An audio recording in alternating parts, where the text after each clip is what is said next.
કે A/B 1/2 આપેલું છે, A/B B/C C/D આપેલું છે, તમારે DCB એ ગોતવાનું છે. તમને આપણી આ ટ્રીક બુકમાં પણ આપેલી છે અને આપણે લેક્ચરમાં પણ સમજેલા છીએ કે A/B C/D આપેલું હોય તો એને તમે શું કરો છો, A/B 1/2 હોય, B/C 3/4, તો અહીંયા B અને આ B અલગ અલગ છે તો આપણે એને અલગ અલગ લખીશું 3/4. પછી C/D 5/6 છે તો અહીંયા C અને આ C અલગ અલગ છે તો આપણે અલગ અલગ લખીશું 5/6. સો મેં A/B B/C અને C/D લખી દીધું. હવે ખાલી જગ્યા પૂરી દેવાની હોય તમારે કે B પાછળ બગડા પાછળ બગડો, એની પાછળ બગડો. આને ખાલી એમ ખેંચી નાખવાનું, ચોગડા પાછળ ચોગડો, તગડાની આગળ તગડો, પાંચડાની આગળ પાંચડો અને એની આગળ પાંચડો.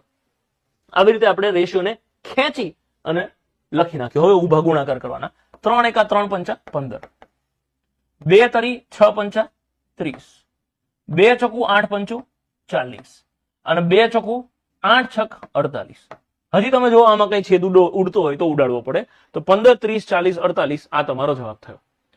પણ હવે તમે ઓપ્શનમાં જોવો તો આવું ક્યાંય ઓપ્શન છે નહીં. પણ એકચ્યુઅલમાં તમે જોવો તમને પૂછ્યું છે શું, DCBA પૂછેલું છે. એટલે 48 40 30 અને 15 આ દેખાય છે, 48 40 30 15, એટલે કે option D is the right and final answer.